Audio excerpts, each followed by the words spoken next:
نے پیش کیا جاتا ہے، دیکھو بھائی بخاری میں حدیث ہے، دیکھو بھائی بخاری میں حدیث، بخاری میں حدیث ہے۔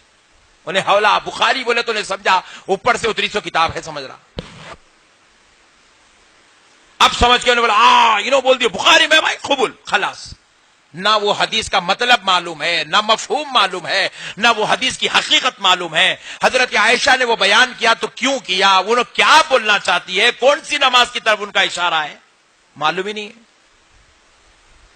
اگر وہ حدیث پاک کو آپ غور کر کے دیکھیں سنجیدگی کے ساتھ، میں پوری جماعت اہل حدیث کو چیلنج کرتا ہوں، وہ جو حضرت عائشہ والی حدیث ہے جس کو لے کر 8 رکعت نماز تراویح کی ہلڑ مچائی جا رہی ہے، اللہ اور اس کے رسول کو حاضر ناظر جان کر پوری جماعت مجھے لا کر دے دے کہ اس میں حضرت عائشہ نے لفظ تراویح کا استعمال کیا ہو۔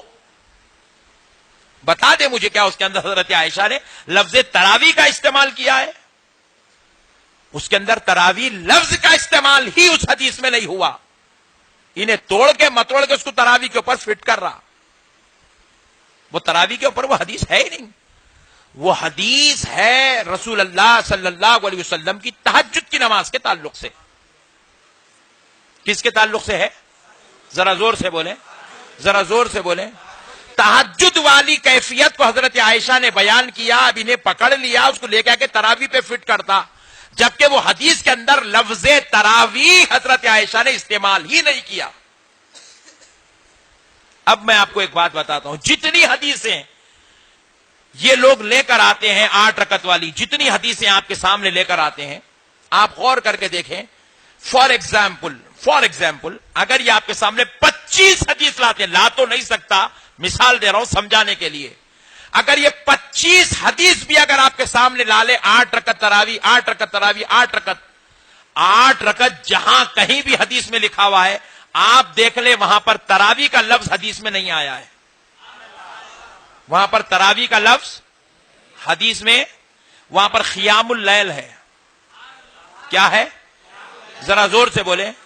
اب حق اور ایمان سے بتائیں، جب حدیث کے اندر قیام اللیل کی 8 رکعت تراویح، وتر کی 3 رکعت یعنی کہ 11 رکعت کا جہاں ذکر ہو، آپ بتائیں ایمانداری کے ساتھ جب عشاء کی نماز کے بعد کھڑے ہو گئے تو اب نیت کیا کریں گے؟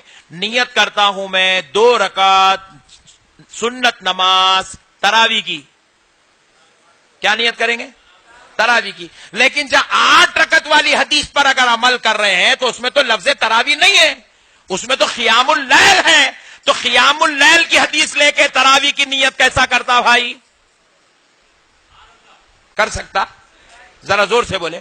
اب اگر واقعی تو ایماندار ہے تو اب یہ نیت کرنا، نیت کرتا ہوں میں 2 رکعت سنت نماز قیام اللیل کی، اور کل سے پوسٹر یہ نہیں چھاپنا فلاں مسجد میں 8 رکعت تراویح ہوگی، یہ لکھ حدیث کے مطابق 8 رکعت قیام اللیل ہوگی۔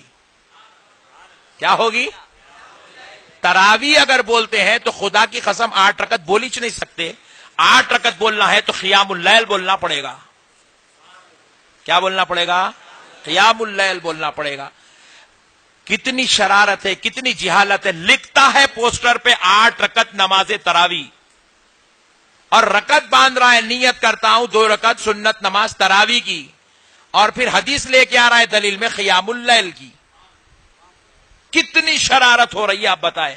اب یہ بھولا بھالا مسلمان بیچارہ، ویلڈنگ کرنے والا، آٹو کرنے والا، آٹو چلانے والا، ٹھیلا بھنڈی ڈھکلنے والا، آئس کریم بیچنے والا، وہ بیچارے کو یہ سب جھگڑے کیا معلوم ہے آپ بتائیں؟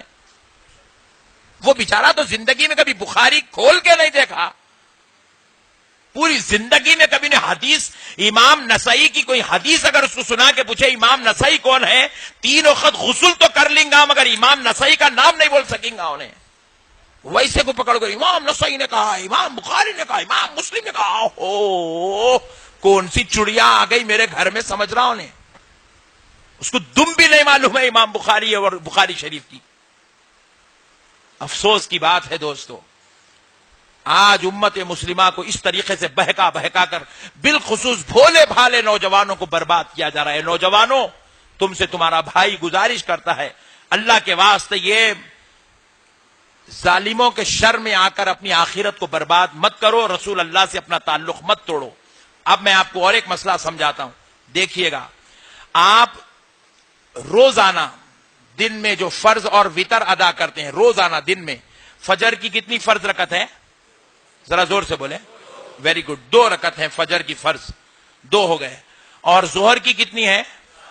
2 اور 4 کتنے ہو گئے؟ 6۔ اور عصر کی فرض رکعت کتنی ہے؟ 4۔ 6 اور 4 کتنے ہو گئے؟ 10۔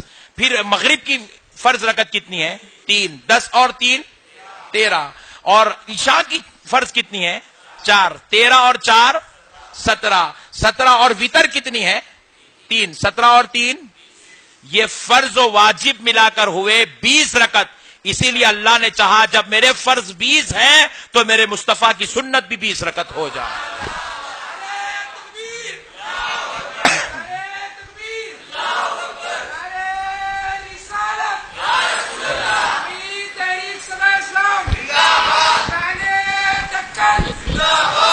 اللہ رب العزت نے فرض کی تکمیل کے لیے سنت ضروری ہے تو سنت کو بھی 20 رکعت کر دیا۔ فرض اور واجب ملا کر بھی 20 ہو گئے تو سنت بھی 20 ہو گئی۔ اب دوسری بات، آپ بڑے چیلنج کے ساتھ میری طرف سے آپ تمام جماعت والوں کو پکڑ کے پوچھ لیجیے، آپ بڑے دعوے کے ساتھ، ایک لمحے کے لیے بھی آپ کو جھجک کرنے کی ضرورت نہیں ہے، پیچھے ہٹنے کی ضرورت نہیں ہے، چیلنج کے ساتھ پوچھے پٹھوں سے۔ میں آپ کو بتلاتا ہوں ایک اور پوائنٹ، یہ جو تراویح جو لفظ ہے، تراویح جو لفظ ہے نا، یہ لفظ جمع کا ہے۔ کہے کا ہے؟ جس کو انگلش میں پلورل کہتے ہیں، پلورل، جمع۔ جب کوئی لفظ جمع ہوتا ہے تو انگلش میں اس کا ایک سنگولر بنتا ہے، لیکن عربی میں اس کا ایک واحد بھی بنتا ہے، تسنیہ بھی بنتا ہے۔ کیا بنتا ہے؟ واحد بھی بنتا ہے عربی میں، تسنیہ بھی بنتا ہے۔ اور میں جو سمجھا رہا ہوں، آپ کچھ سمجھ میں آئے نہ آئے، میں جس کو سمجھانا چاہ رہا ہوں وہ پٹھے کو تو پورا سمجھ میں آتا ہے۔ تو اب دیکھیے آپ، یہ عربی کی شان ہے، عربی میں واحد بھی ہوتا ہے، تسنیہ بھی ہوتا ہے، جمع بھی ہوتا ہے۔ اور عربی کی جو جمع ہے وہ 3 سے شروع ہوتی ہے۔ کہاں سے؟ ذرا زور سے بولو۔ اب اگر یہ ہوئی مسجد، ایک ہے تو کیا بولیں گے؟ مسجد، یہ واحد ہے۔ کیا ہے یہ؟ اور اگر 2 ہو جائے تو مسجدان، 2 مسجدیں۔ کتنی مسجدیں؟ اب یہ جمع کا صیغہ استعمال نہیں ہوا کیونکہ 2 ہے۔ جمع کب بولی جائے گی؟ 3 پر۔ اب اگر 3 مسجدوں کو شمار کر لیں تو بولیں گے مساجد۔ 3 پر بولا جاتا ہے، 2 پر مساجد نہیں بولا جاتا۔ جمع کا لفظ 2 کے لیے استعمال نہیں ہوتا، جمع کا لفظ 3 کے لیے استعمال ہوتا ہے۔ بات سمجھ میں آ گئی؟ اسی طریقے سے یہ جو تراویح ہے یہ جمع ہے، اس کا واحد بنتا ہے ترویحہ۔ کیا بنتا ہے؟ ذرا زور سے بولیں، اور ذرا زور سے بولیں۔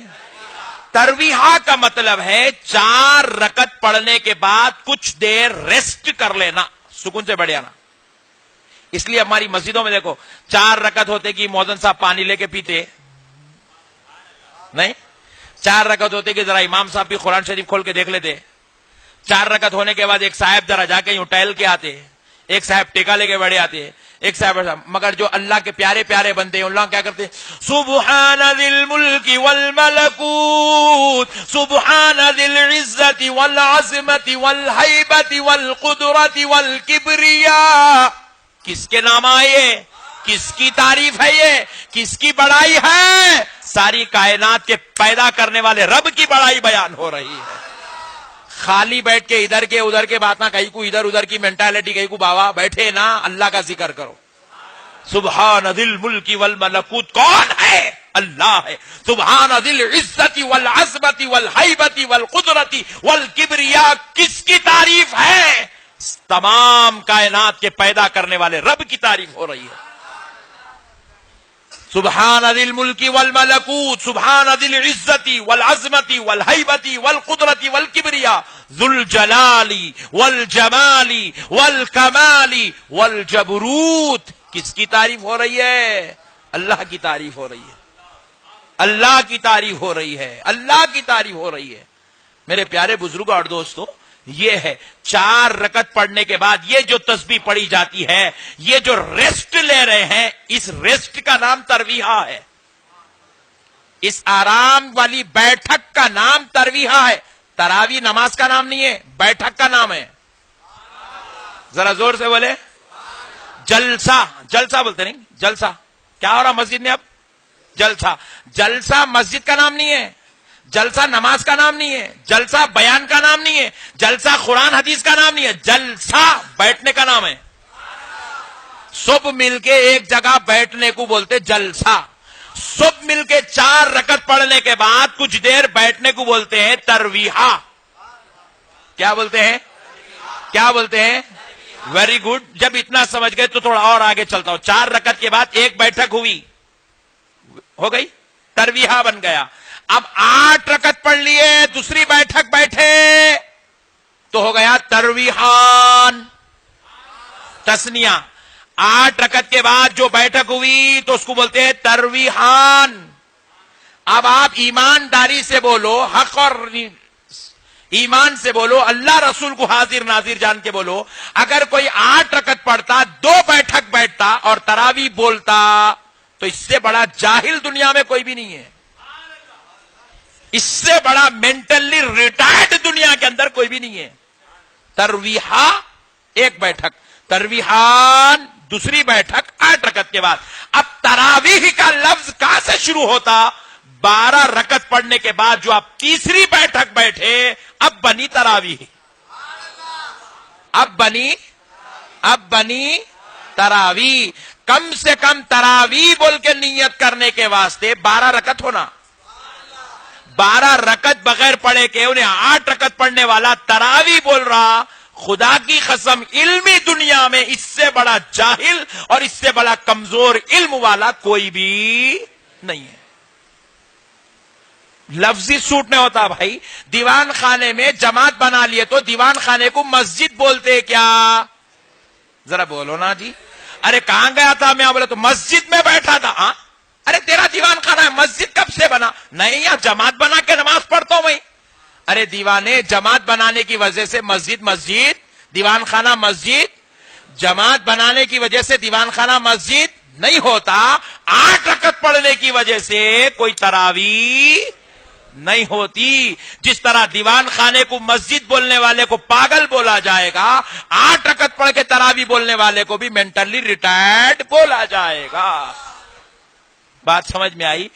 نوجوانوں، میرا مقصد تمہارے عقیدوں کو چھیڑنا، تکلیف دینا نہیں ہے. میں اس لیے اتنی جو ہے رف روٹ اختیار کرتا ہوں تاکہ بات کلیجے تک پہنچے. کیونکہ بعض باتیں چبے تو جلدی اندر لگتے، مٹھے بیٹے باتیں ایسا اوپر سے یوں سہلا کے نکل جاتے. چوبی تو اندر بیٹھتی. کہاں تک ڈال دیا رے بھائی؟ پورا اندر تک ڈال دیا پورا. کیونکہ 150 روپے 150 روپے لے کے کچھ بھی سمجھ میں نہیں آ رہا. تو وہ 150 کے اندر گھسنا ہے میرے کو نہیں. ہماری مسجد کو آؤ 150 روپے دیتے، اب وہ 150 کے اندر میرے کو گھسنا ہے. تو اس لیے آپ کو وہاں تک یہ روٹ اختیار کرا، اندر تک جانے کے واسطے. میرے بھائی، تراویح بولنے کے لیے کم سے کم 12 رکعت پڑھنا پڑتا. 3 بیٹھک بیٹھنا. تراویح بولنے کے لیے 4تھی بیٹھک بیٹھنا. الحمدللہ اہل سنت والجماعت آج سے کل سے نہیں، 1400 سال سے تراویح پڑھ رہی ہے. اس لیے ہمارے پاس 5 بیٹھک ہوتے ہیں. کتنے؟ اب سن لو کان کھول کر کے، خدائے رب ذوالجلال کی قسم، کان کھول کر سن لو. حضرت عمر رضی اللہ تعالیٰ عنہ 20 رکعت نماز تراویح پڑھتے تھے. کتنے رکعت؟ نہ صرف پڑھتے تھے، حضرت عمر نے اپنے دور میں سارے حافظ قرآن کو جمع کیا اور کر کے کہا تم فلاں علاقے کو جاؤ، فلاں علاقے کو جاؤ، تم فلاں جاؤ، تم فلاں مسجد جاؤ، فلاں علاقہ جاؤ، فلاں علاقہ جاؤ. جا کر جب وہاں پہنچو گے تو لوگوں کو 20 رکعت نماز تراویح پڑھانا. کتنے رکعت؟ حضرت علی 20 رکعت نماز تراویح پڑھتے تھے اور حافظ قرآن کو پڑھانے کا حکم دیتے تھے. حضرت امام اعظم ابو حنیفہ رحمۃ اللہ علیہ 20 رکعت نماز تراویح پڑھتے تھے. حضرت سیدنا امام قاضی ایاز رحمۃ اللہ علیہ 20 رکعت نماز تراویح پڑھتے تھے. سرکار غوث اعظم رضی اللہ تعالیٰ عنہ 20 رکعت نماز تراویح پڑھتے تھے. امام شافعی 20 رکعت نماز تراویح پڑھتے تھے. امام نسائی 20 رکعت تراویح پڑھتے تھے. بڑے بڑے محدثین مفسرین اولیاء اللہ 20 رکعت نماز تراویح پڑھتے تھے. 20 رکعت نماز تراویح پڑھتے تھے. حد تو یہ ہے خود علامہ ابن تیمیہ جن کو اہل حدیث اپنا امام مانتی ہے